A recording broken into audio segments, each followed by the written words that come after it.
Okay, and with all these parts, no matter what we do when we're factoring, the very first thing you always want to do is you're always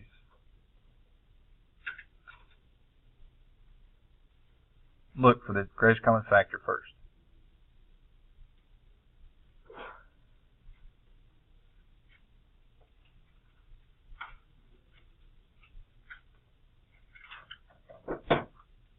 Again, when we're talking about GCF, we're talking about greatest common factor. Now here's the biggest thing. The last test we were solving equations and rewriting fractions, and we were getting common denominators and working with stuff. Yes, I think so. And the biggest thing on this one is don't get caught up on the adjectives on this one that it's not the greatest. Remember that we're talking about factors. When we talk about factors, that's when you're getting smaller.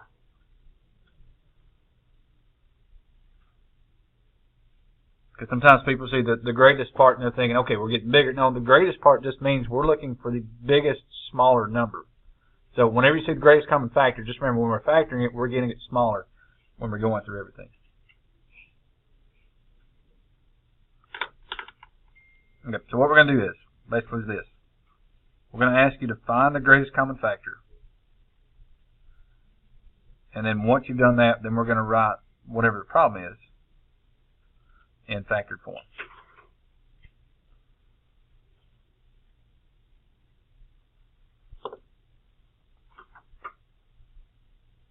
Now, in the first ones we're going to do, they're not necessarily quadratics.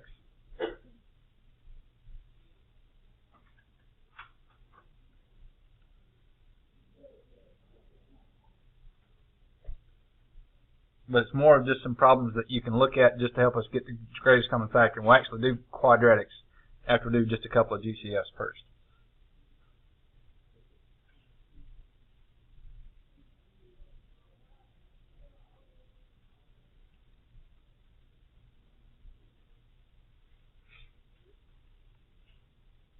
Okay, so here's what we're going to do. Let's give you a couple of these just to make sure we've got it.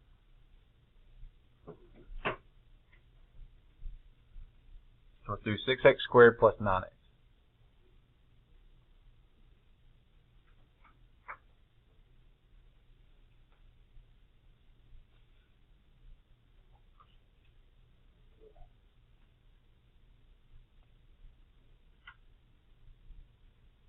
Okay, now as we're doing 6x squared 9x, for the numbers, what's the, and this when you're thinking about factors, here's what you need to think about. With 6 and 9, what is the numbers, what's the biggest number you can divide into both 6 and 9? 3, right? So we know that part's going to be 3. So we're talking about the GCF. That's going to be 3. Okay, and variable-wise, here's the one thing you have to kind of remember about with variables.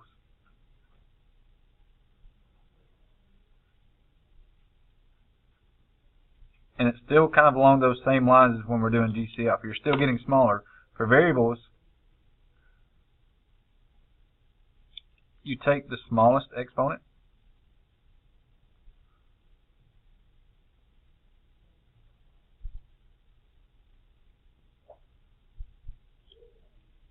sorry, get that out of the way. So when we're going for GCF, again, the numbers is you're just thinking about, you know, dividing out numbers with it for that part. And for the variables, you've got x to the second and x to the first. So you have to take the smallest amount. Well, if you've got x to the second, x to the first, that means it's just going to have to be x to the first or just x. So whenever you have variables, you always, and again, you're still getting smaller, you take the smaller exponent of whatever it is that you're working with.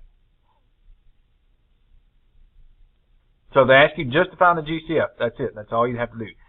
The second part is, if they ask you to write it in factored form, this is where it's almost like we're going to do reverse distributive property. That what you're going to do is you're going to take this greatest common factor, which is 3x, and you're going to put it on the outside of the parentheses.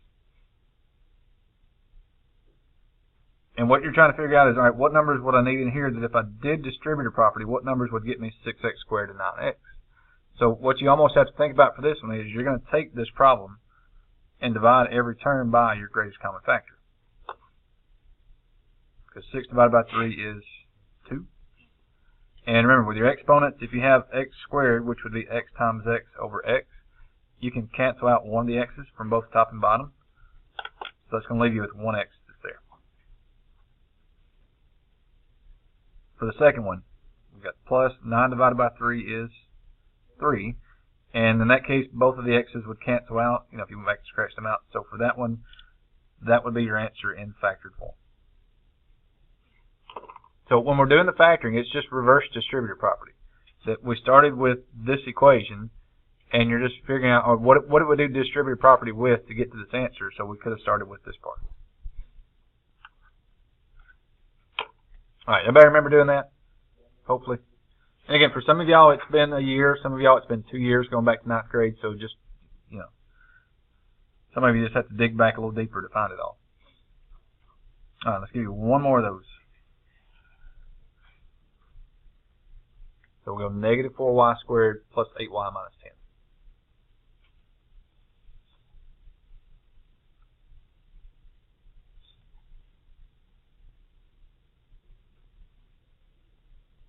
Okay, and again, one piece at a time. The first part of it, just worry about the numbers. So we've got negative 4, 8, and negative 10. So what can we divide into 4, 8, and 10? 2. Now, so it may be negative 2, maybe positive. Well, we'll kind of do both because you can kind of flip-flop on this one. Should be okay for 2. Negative 2 should also be okay because you do have a mix of positive and negative. So either one of those two answers would be okay. We'll show the answer at the end if it's factored out all the way. Okay, and for the variables, you've got y to the second, y to the first. This one doesn't have a y. So if you've got one term that doesn't have anything, variable-wise, that means you cannot use any variables. So for that one, your greatest common factor is just 2.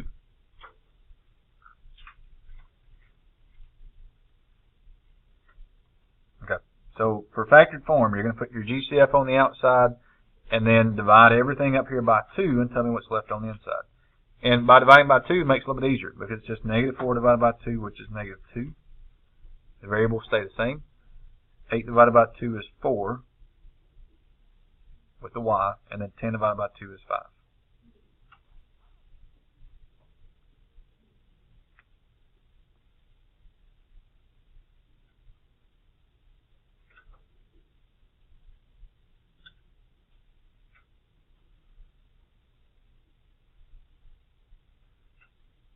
Okay, now if you had used negative 2,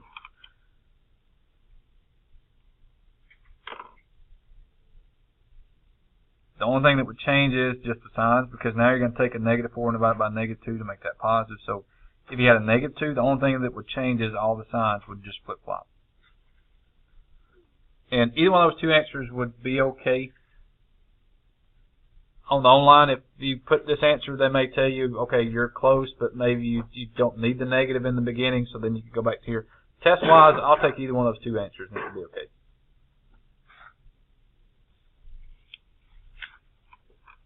I think you ever noticed that sometimes the homework gets a little bit more picky than I get on some of the answers. So would you make the greatest common factor negative 2 or just 2? in that case, that one you could kind of go either way. Now, if they were all negative, if it was negative 4, negative 8, negative 10, you'd definitely make it a negative 2. This one, because it's a mix of positives and negatives, you can kind of go either way. And that test-wise, I'll take either one of those two answers, and it would be fine. But yeah, if it was all negatives, then you definitely would take a negative out of all of them.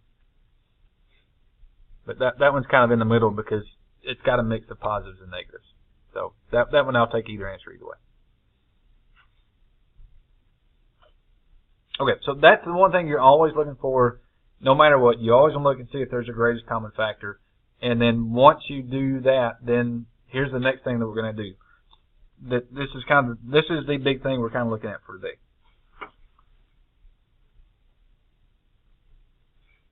Yesterday we were graphing quadratics.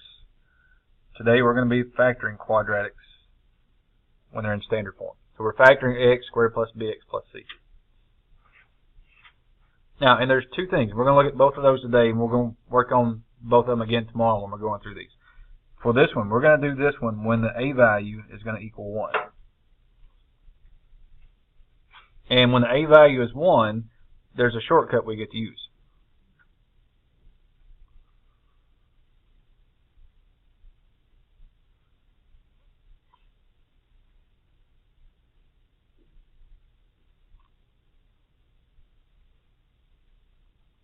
Alright, and there are 3 steps for this one. And you could almost say 2 because they all kind of blend together, but we'll say 3.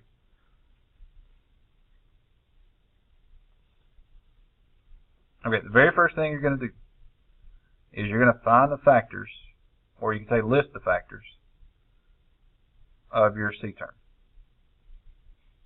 And after we go through these 3 quick steps here for what you've got to do, we'll work 4 or 5 problems out just to make sure everybody's got a little practice with it. So you can say find, or you can just say, again, it might be better to say list instead of find. I mean, you're doing both, but we'll say list all the factors of C.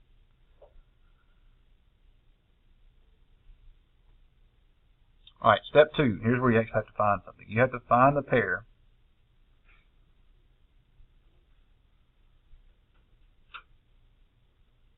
whose sum equals the B term.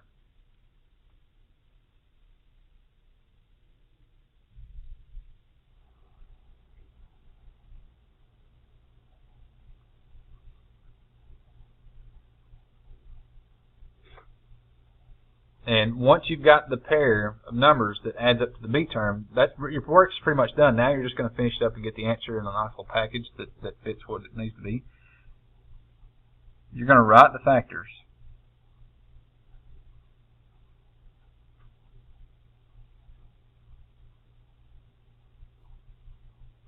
behind X in 2 parentheses. That one parentheses you'll have X plus or minus that number, and then the other parentheses you'll have an X plus or minus whatever that other number is that you're looking for.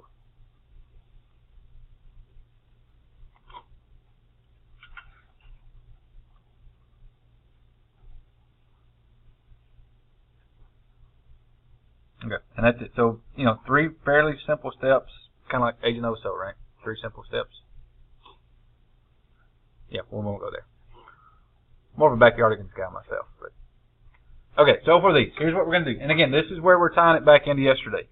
Had to list off your A and your B and your C values, and here is probably a good thing to go back and do that here. Your A value is 1, which lets us know where you're doing the shortcut. The B value is, and then we'll put the signs on these. It's a positive 7, and the C value it's a positive 12. Because this one, the sign, not to say the signs weren't important yesterday, but this one the signs are really important. So if there's one sign off, it can make a big difference in the answer.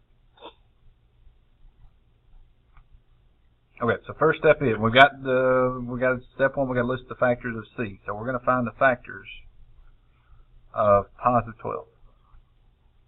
So this is where you tell me all the ways you can get 12. You can do 1 times 12. You can do 2 times 6 or 3 times 4. And since they're all positive, basically when we're doing all these factors, for the first couple ones, we're going to do it so that they're all positive. So we'll put pluses with all these.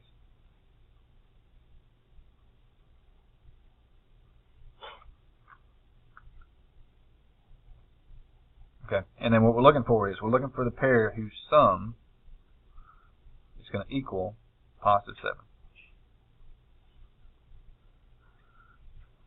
Okay, so what numbers add up to 7? 3 and 4. There we go. And then now that's for the shortcut ones. That's pretty much your work. Everything else from here you're just cleaning up to get the answer to look like the right number. So we're going to put X plus 3 in one parentheses and then X plus 4 in the next parentheses.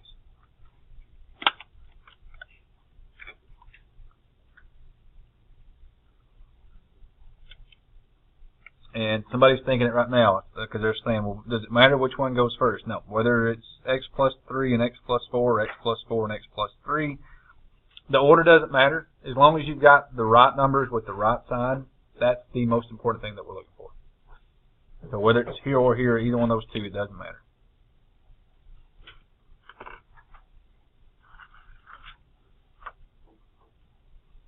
All right, everybody remember doing that? Some of it's been a little longer than others, but if you took connections before you came out of this class, you just got finished doing it last class you did. If you took geometry, then you didn't really do a whole lot of the factoring back in geometry.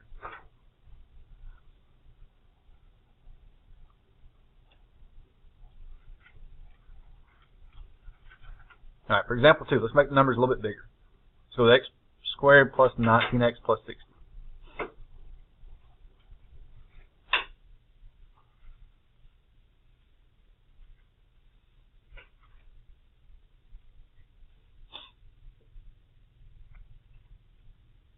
Again, sometimes little things. A is 1, B is a positive 19, and C is a positive 60.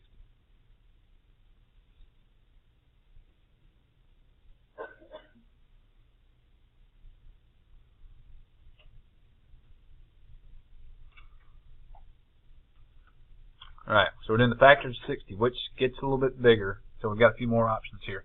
And now, some people tell me that they're not good with factoring. Well, that's absolutely okay. Just remember that you have a calculator that is good at factoring, so remember to use your calculators if you're not sure on these. Now, obviously, you'll start with 160. If it's even, you definitely want to check all your even numbers. So if it's even, 2 and 30 would go. And if you're not sure with some of the numbers, then you just start checking it. Take 60. Right, you can see that. There we go. If you're not sure with the numbers, take 60 and divide it by 3. As long as that comes out to be an even number, that's your two factors. So that's 3 and 20. Check it with 4. 4 and 15 goes. I'm running out of room here, so we'll go over here. If you check it with 5, 5 will go in. If you check it with 6, that's 6 and 10.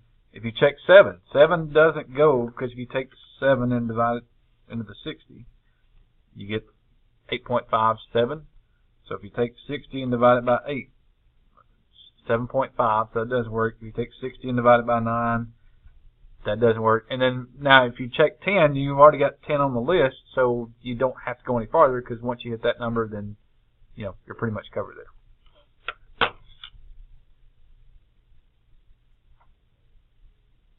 So which ones of those will add up to 19? 4 and 15. So that makes that x plus 4 and x plus 15.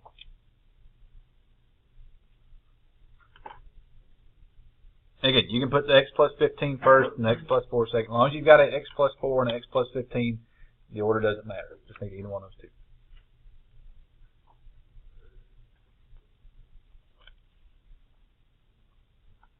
Okay, now, if they're all positive, that makes it a little bit easier because you don't have to worry about the signs, because if they're all positive, if every term is positive, then every single one of these factors has to be positive.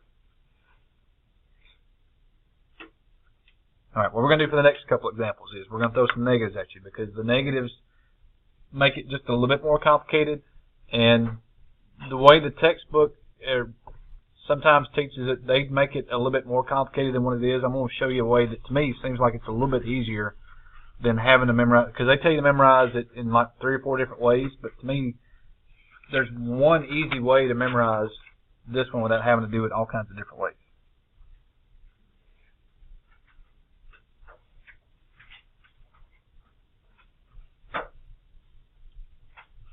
So for this one, let's go with x squared plus 2x minus 24.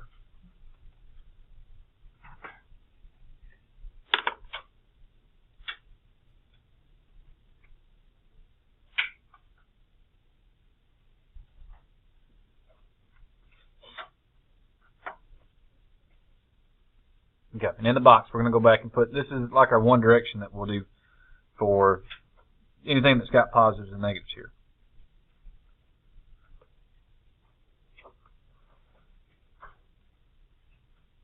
And we'll say it this way. The plus or minus sign, depending on whether it's positive or negative, that sign of the B term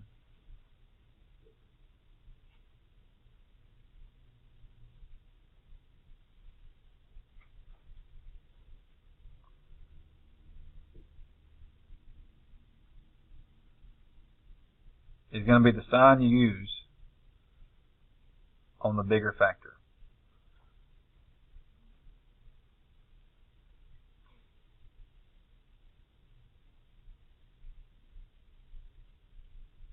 Now again, on the first two examples we didn't have to worry about this one because everything was positive, but as soon as you put a negative in there somewhere, it changes things just a little bit. So for this one, our A value is 1, our B value is positive 2, and our C value is negative 24.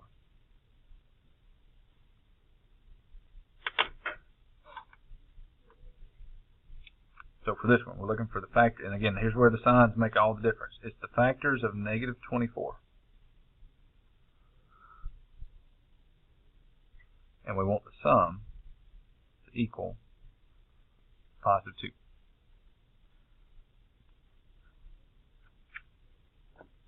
again, with the online textbook or with some of the different things that the textbook does, sometimes they explain it in 3 different ways. To me, there's one simple. This is the easiest way I've ever gotten through these because there was always different ways that they had them do things. But this, to me, was the best way to do it. So start with the first pair of factors. We know it's 1 and 24. And leave a little bit of gap between the 1 and 24 because with this one you have to put signs. And you have to put the correct sign in the correct place or the answer is going to be wrong. And here's we're going back to the KISS method. Let's keep it simple. This B term is positive, right? Which number is bigger, 1 or 24? 24. This sign will always go with the bigger factor. Every single time. Now, here's where we're going to kind of go back and do what we did with finding slope in the last part. If you take a negative and divide it by this positive, what's a negative divided by positive? It's a negative, right? So that means this 1 then would have to be a negative. Because you have to multiply these 2 numbers together to get a negative 24. If this was a positive, that's a positive times a positive. That would make that a positive 24. So what I tell people is don't worry so much about the other sign. Just know that the bigger number has to match up with the sign of the bigger factor. Or the B term has to go with the bigger factor. The B's kind of have to match up here. So if the B term is positive, the bigger number has to be positive. And then from there, just divide these 2 numbers to figure out if the other number is positive or negative. And that works for every single problem. That way, in the past, I know some books, they would do it. You had one way that you did it if this was positive. You had one way if this was negative. And you had another way if this was negative and that was negative. So there were all these different scenarios you had to memorize. But to me, it's a little bit easier. Okay, all I've got to do is worry about the B term.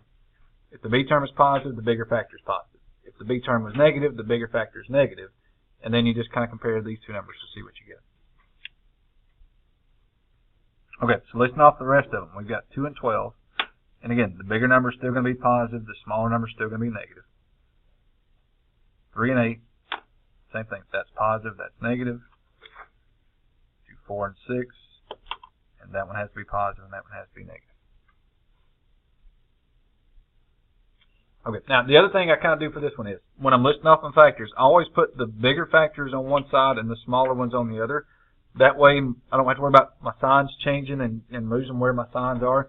If you put the bigger factors all in line and the smaller factors all in line, then that way all the signs stay lined up and you don't have to worry about moving stuff around. Okay, so now, you've got these different 4 numbers that are listed here. Which ones add up to 2? Well, in this case, because the signs are different, which ones would subtract and get you 2? It's got to be 4 and 6, right? Because if it's 3 and 8, if you add them, it's 11. If you subtract them, it's 5. So there's only one way you can get it. It's got to be the 4 and the 6. So for this one, it's going to be x minus 4 and x plus 6. Now, somebody's asked me before, what if I put a positive 4 and a negative 6? That's wrong. The signs have to go with the numbers. So if you reverse this one and tell me it was x plus 6, x minus 4, that would be okay. So the signs have to go with the right number. If you tell me x plus 4 and x minus 6, that's going to change the problem back up here. So that it has to be a negative 4 and it has to be a positive 6.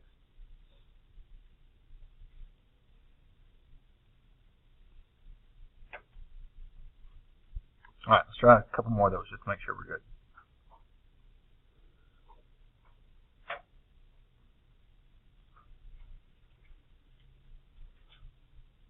Yeah, let's go with x squared minus 10x minus 75.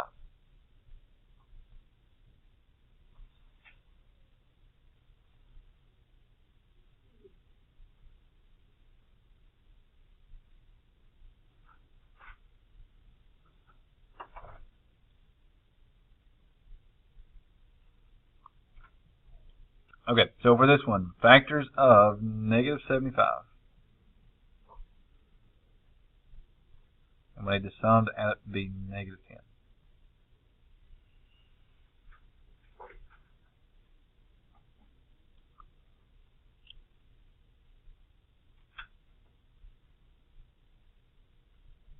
Now, most of the time, it's not going to be 1 in the number. Occasionally, that one will sneak in. But I tell people, before you do anything with that one, let's just get the signs in the right place. Because the B term is negative, So that's got to go with the bigger number. 75 is definitely bigger than 1, so the b term being negative, the 75 has to be negative. And again, if you kind of ignored the 1 for a minute, what's a negative divided by negative? That's positive. So now you know the 1 has to be a positive. And that way it's the same setup every single time, no matter what you do. There's not one of these that if this is that, you do. No, it's the same every single time. This term with the b, this sign with the b, always goes with the bigger factor every single time. So now it's just a matter of factoring these off. It's an odd number, so you don't have to worry about the 2. Let's go to 3. Again, if it's odd, you don't have to worry about the 4. You can just stick with the odd numbers. And that is about it.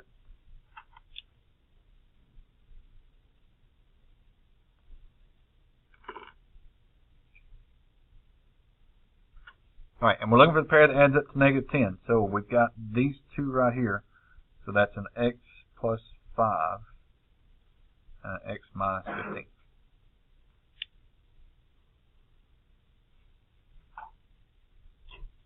Okay. And again, you can say x minus 15 and x plus 5. Again, which one, it doesn't matter which one you put first. Just make sure the 15 has the minus and the 5 has the plus.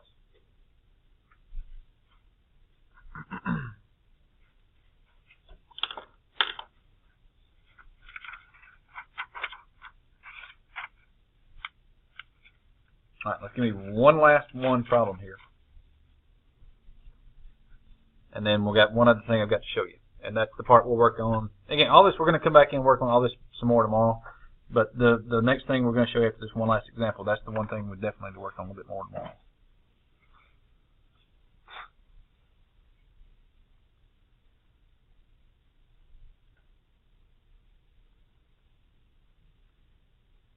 So for this one, we're going to go x squared minus 13x plus 36.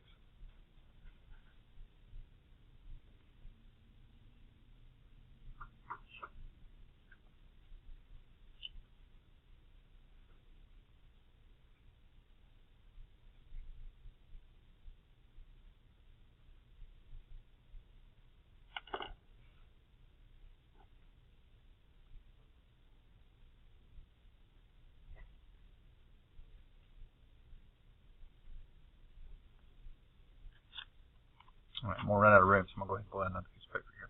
Doing the factors of a positive 36. And for those 36, we're looking for the sum that's going to add up to be a negative 13.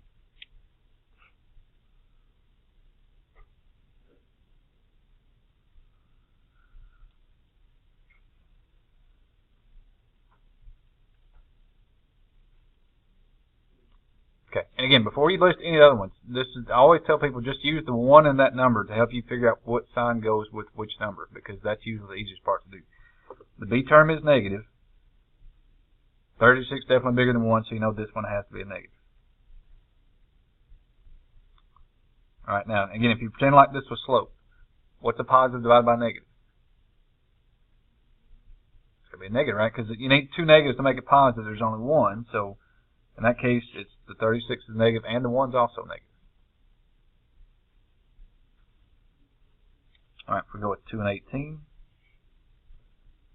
3 and 12, 4 and 9, or 6 and 6. In this case, they're both negative as we go through and list them all.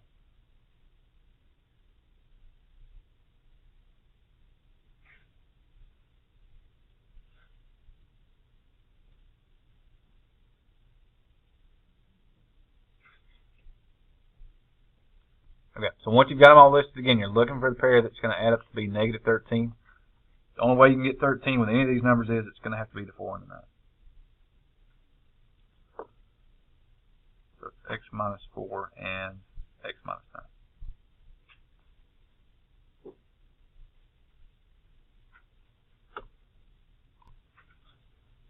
Okay, so this one is the bottoms up method. And again, this is when the biggest thing for this part is it's when your a value is not 1. So it's got to be 2 or 3 or 4 or 5 or any other number other than 1 that we're going through this thing.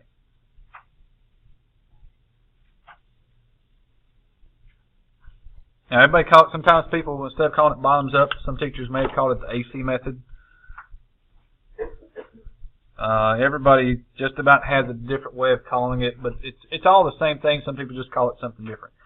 So you're still looking for, like we said back here, the very first thing we said was, it says factor out any common terms. We said that back here, very first thing in part of the notes, we always look for the greatest common factor. That's what we're doing right here. You're looking for the greatest common factor. That's when we're talking about factoring out the common terms.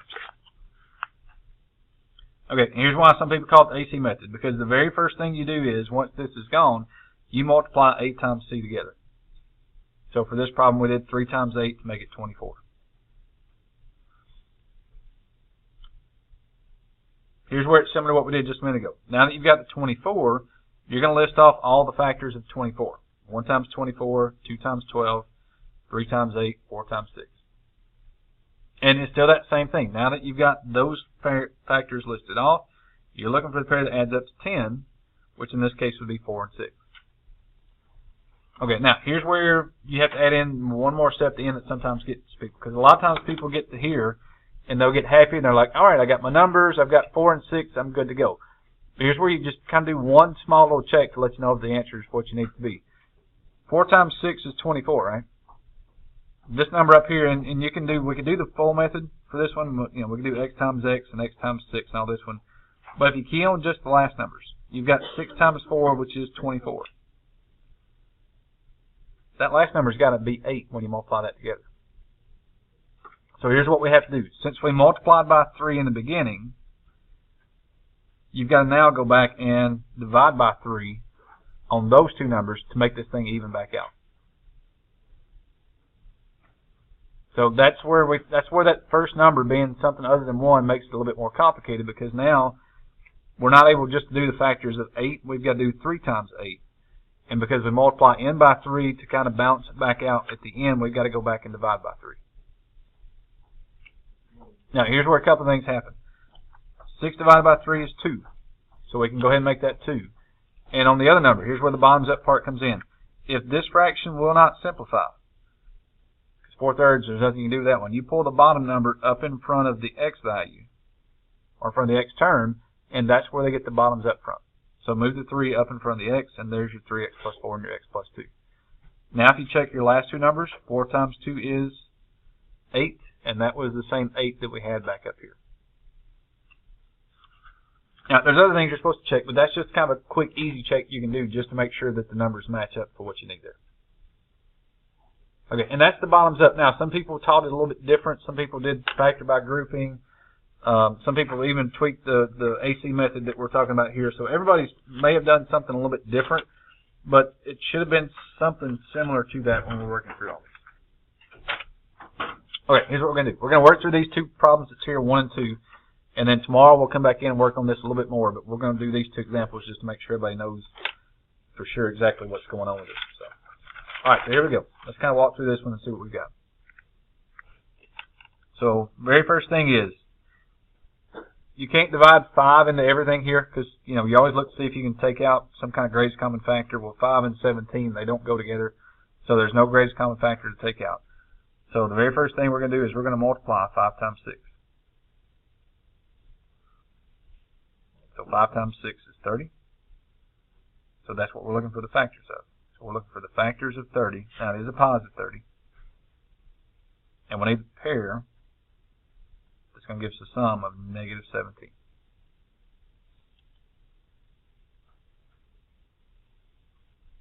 All right, now, same rules apply. This b term is negative, so if you do 1 and 30, if the b term is negative, that b term sign goes with the bigger number. So your b's have to match up. So this negative has to go with the 30, which is the bigger number. And if you do a positive divided by negative, that means this other number is a negative. All right, 2 and 15. Both of them negative. Now, you can keep going through the list of them, but here's one thing I tell people. If you know what number you're looking for, can you take 2 and 15 and make it 17? You can, can't you? So you can go through the list. You can keep doing the 3 and the 10 and the 5 and 6. You can keep going through the list. But if you start listing off the numbers and you find it, just stop as soon as you find the number. You don't have to list all the numbers. So if you start going down the list and you see it jump out at you, that's where you can stop.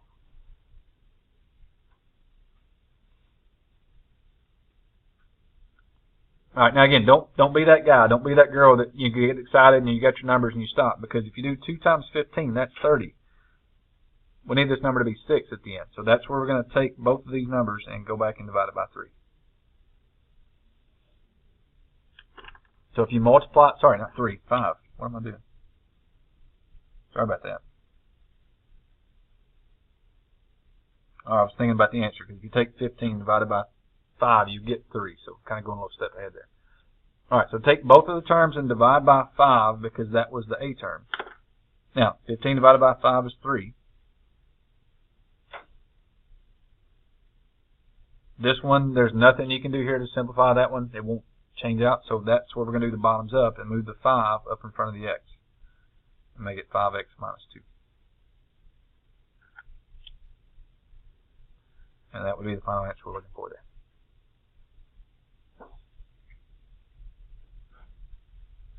And again, it just takes a little bit of time to get used to it. The first couple of times you do it, it's a little bit of a struggle if you haven't done this before or if it's been a while.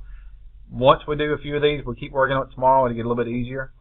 So we'll just, kind of keep walking through that process till we get everything we need. Question? Are you going to do this like one that's like a shortcut and one that's like well built? Yes. Yeah, test it'll be a mix of both. You'll have some that's going to be short. Now, there'll be more shortcut than the bottoms up because it does take a little bit longer to do it. So you'll have more of the ones doing the shortcut than you will have to do with the bottoms up part. Okay. All right, let's do number 2 and then we'll wrap up what we need for today.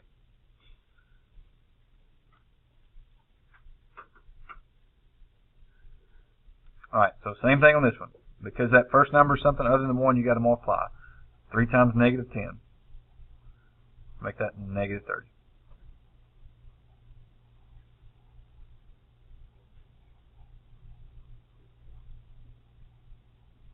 So we need the factors of negative 30, where the sum is going to equal negative 1.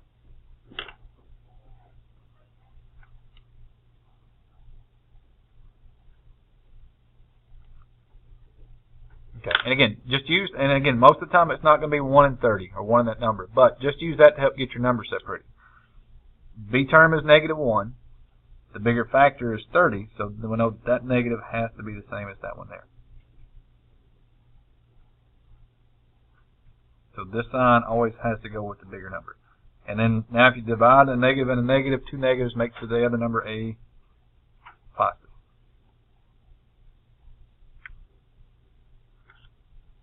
Alright, 2 and 15. And when the signs are different, you're going to have to subtract. So if you subtract 15 and 2, that would be 13, so that's not going to work. Check 3 and 10. There's 7 or 13, so it's not going to be that one. Only thing left then would be 5 and 6. If you subtract 6 and 5, that would be a 1, so that's where we got the negative 6 and the positive 5.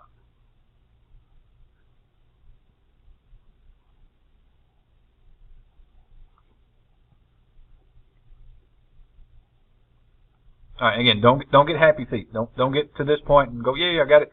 Because again, if you do 6 times 5, that's 30. The last number we need is 10, so that lets us know that again, because we multiplied by 3 in the beginning, got to go back now and divide by 3, just to even it back out.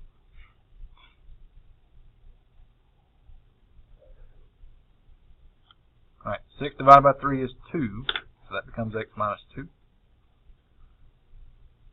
5 divided by 3, that won't simplify. So for that one, instead of leaving it 5/3, do the bottoms up, pull the 3 up in front of the x to make that 3x plus 5. And that would be the final answer that we're looking for.